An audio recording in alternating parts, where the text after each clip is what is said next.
Lucy no es solo una asesina, no es solo una criatura con poderes capaces de destrozar cuerpos en segundos. Es una niña que aprendió demasiado pronto que el mundo no perdona a los diferentes. En Elfen Light nos presentan a Lucy como un arma biológica, como una amenaza que debe ser contenida. Pero detrás de la sangre, detrás de los vectores invisibles y la mirada fría, hay una historia mucho más incómoda, porque Lucy no nació odiando a la humanidad, aprendió a hacerlo, fue rechazada antes de ser comprendida, encerrada antes de ser escuchada y etiquetada como un monstruo antes de que alguien intentara abrazarla. Hoy no vamos a justificar sus crímenes, pero tampoco vamos a reducirla a ellos. Hoy vamos a analizar su origen, su mente fragmentada, su relación con el amor y la culpa, y la pregunta más difícil de todas: ¿Lucy es el verdadero monstruo o es el resultado inevitable de un mundo que nunca quiso entenderla? Antes de ser un arma, antes de ser un experimento, antes de convertirse en el terror de laboratorios y soldados, Lucy fue una niña.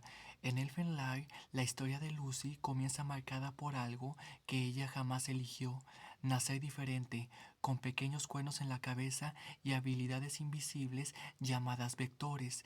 Lucy no fue recibida como una hija, sino como una anomalía.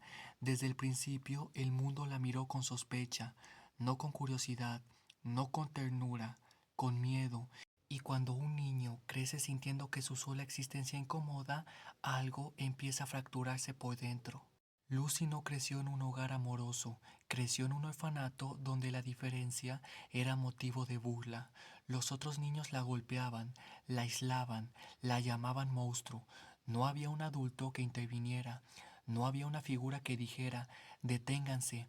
Eso es importante. El trauma no nace solo del dolor físico, nace de la ausencia de protección. Cuando un niño sufre y nadie lo defiende, aprende dos cosas. Uno, el mundo no es seguro. Y dos, estoy solo. Lucy cargó con ambas. El momento más decisivo de su infancia no fue un golpe, fue una pérdida. Lucy encuentra un cachorro abandonado. Por primera vez tiene algo que la quiere sin miedo, algo que no la juzga, algo que no la llama monstruo. Y entonces los niños del orfanato lo matan frente a ella. Ese instante no crea una asesina. Ese instante destruye a la niña que aún intentaba confiar. Lo que ocurre después, cuando usa sus vectores por primera vez y mata a quienes la atormentan, no es frialdad calculada. Es una explosión emocional acumulada durante años. Es la respuesta de alguien que ya no quiere volver a sentirse impotente. Después de ese día, Lucy no solo pierde la inocencia, pierde la fe en la humanidad. Aquí es donde su mente empieza a estructurar una narrativa interna. Los humanos son crueles, el cariño es una ilusión frágil. Si no atacas, te destruyen, y cuando esa creencia se instala en la infancia, no se convierte en opinión, se convierte en identidad.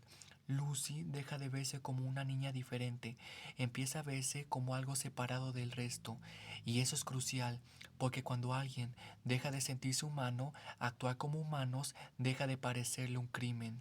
Tras la masacre en el orfanato, Lucy es capturada, pero no es tratada como una menor traumatizada, no es evaluada como víctima de abuso, es convertida en experimento, encadenada, aislada, estudiada. La colocan en una celda como si fuera un animal peligroso, le ponen un casco para limitar sus poderes, la reducen a un objeto de análisis. Y aquí sucede algo devastador. El mundo confirma la idea que ella ya tenía: eres un monstruo. Si toda tu vida escuchas eso, si cada interacción lo refuerza, si nadie se acerca para demostrar lo contrario, ¿en qué momento dejas de luchar contra esa etiqueta y empiezas a aceptarla? Lucy no despierta un día queriendo exterminar a la humanidad.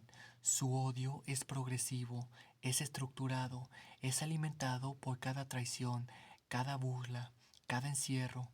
Ella no nació con desprecio, aprendió a despreciar, y eso cambia completamente la pregunta moral, porque ya no estamos hablando de una criatura que eligió el mal desde el inicio.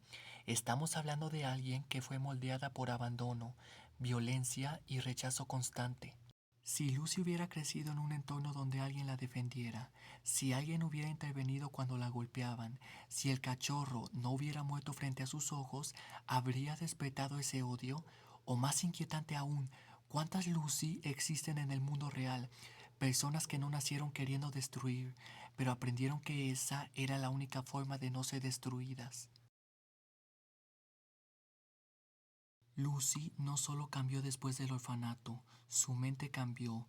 El trauma que vivió no desapareció, no se superó, se fragmentó. En Elfen Light, la división entre Lucy y New no es simplemente recurso narrativo, es un mecanismo de supervivencia psicológica. Cuando el dolor es demasiado intenso para una sola identidad, la mente busca una salida. No puede borrar lo ocurrido, pero puede separar lo insoportable de lo vulnerable. Ella es la coraza, ella es la que recuerda al perro muerto, la que recuerda los golpes, la que recuerda la sangre. Lucy es la que decidió que jamás volvería a ser débil. Pero New es la parte que quedó congelada en la infancia, la parte que aún quiere que alguien la tome de la mano, la parte que no entiende el odio. Eso es lo trágico. Dentro del mismo cuerpo conviven dos respuestas al mismo trauma. Una dice, el mundo merece castigo. La otra dice, por favor, no me abandonen. La violencia de Lucy no nace del placer sádico constante. Muchas veces su expresión es vacía, mecánica, desconectada. Eso no es simplemente maldad caricaturesca, es disociación, es una mente que aprendió a apagar la empatía en el momento de atacar para no colapsar después. Pero lo más importante es que Lucy sí siente culpa. Un psicópata no se cuestiona, no recuerda con dolor, no evita mirar a quien dañó. Lucy sí. Cuando reaparece Kouta en su vida, no estamos viendo a una depredadora orgullosa, estamos viendo a alguien enfrentándose al único recuerdo luminoso que tuvo antes de convertirse en arma. Él representa lo que pudo haber sido su vida y por eso su presencia desestabiliza todo el odio cuidadosamente construido. Aquí es donde su mente se vuelve aún más compleja, porque Lucy no odia a todos por igual. No puede odiar a quien la trató como persona, y eso rompe su narrativa interna. Si el mundo entero fuera monstruoso, su violencia tendría coherencia absoluta, pero cuando aparece alguien que la mira sin miedo, su ideología se desquebraja. Ahí nace la culpa, y la culpa es la prueba de que su humanidad nunca desapareció por completo. Entonces, ¿cómo funciona realmente una mente como la suya? Funciona bajo tres reglas básicas. Primera, atacar antes de ser herida. Segunda, no confiar en la estabilidad del cariño. Tercera, no permitir que la vulnerabilidad vuelva a tomar el control. Pero debajo de esas reglas sigue existiendo la niña que perdió a su único amigo animal, la niña que quería ir a un festival con Kouta, la niña que se sintió traicionada porque nunca aprendió a gestionar el abandono. Lucy no es simplemente violencia con forma humana, es trauma con poder ilimitado, y esa combinación es lo que la vuelve aterradora, porque cuando el dolor se junta con la capacidad de destruir, el resultado no es solo un villano, es una tragedia.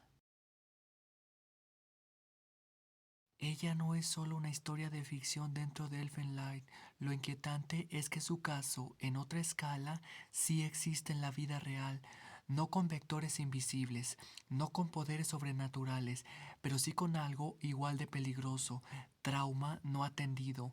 En el mundo real, muchos comportamientos violentos no nacen de la nada, nacen de infancias marcadas por abuso constante, humillación repetida, bullying prolongado, abandono emocional, falta absoluta de protección. Cuando un niño crece sintiendo que el entorno es hostil, su cerebro entra en modo de supervivencia y un cerebro en modo supervivencia no piensa en empatía, piensa en defensa. Algunas personas desarrollan ansiedad, otras depresión, otras aislamiento extremo y en casos más graves desarrollan agresión reactiva, no porque hayan nacido queriendo dañar, sino porque aprendieron que el mundo solo responde al poder. Lucy representa algo muy real, lo que ocurre cuando el dolor no encuentra contención. En psicología existe algo llamado trauma complejo. Se da cuando la violencia no es un evento aislado, sino una experiencia constante durante la infancia. Y el trauma complejo puede generar desregulación emocional, dificultad para confiar, identidad fragmentada, explosiones de ira, conductas autodestructivas o agresivas. Cuando nadie interviene, el dolor se convierte en identidad. Y eso es lo más peligroso, porque una vez que alguien se define a sí mismo como un monstruo, deja de intentar demostrar lo contrario. Pero aquí es donde debemos ser claros. Entender el origen de la violencia no significa justificarla. Explicar no es excusar. Lucy no deja de ser responsable de sus actos, pero tampoco podemos ignorar que su historia nos muestra algo incómodo. La sociedad muchas veces cree aquello que después teme. En la vida real, cuando vemos noticias sobre jóvenes que explotan en violencia, solemos preguntarnos ¿qué les pasa? Pero rara vez nos preguntamos ¿qué les pasó? No todas las víctimas se convierten en agresores, eso es importante decirlo. Muchas personas que sufren eligen romper el ciclo, pero cuando el dolor es extremo, prolongado y sin apoyo, el riesgo aumenta. Lucy es una exageración dramática, sí, pero simboliza una verdad psicológica muy real. Un niño rechazado repentinamente no aprende a amar el mundo, aprende a defenderse de él. Y la reflexión más incómoda es esta. ¿Cuántas tragedias podrían evitarse si el primer acto de crueldad hubiera sido detenido? ¿Cuántas Lucy nunca habrían existido si alguien hubiera intervenido a tiempo? El mensaje no es que el trauma convierta inevitablemente en monstruo. El mensaje es que ignorar el trauma tiene consecuencias, porque a veces el verdadero terror no es el poder de alguien, sino el abandono que lo formó. Este personaje no es una historia Este personaje no es una historia cómoda, no es el tipo de personaje que puedes odiar sin pensar, porque cuando más la analizas, más incómoda se vuelve la pregunta. En Elfenlight, Lucy es presentada como una amenaza, pero al mirar su origen, su mente fragmentada y su necesidad desesperada de afecto, la etiqueta de monstruo empieza a quedarse corta.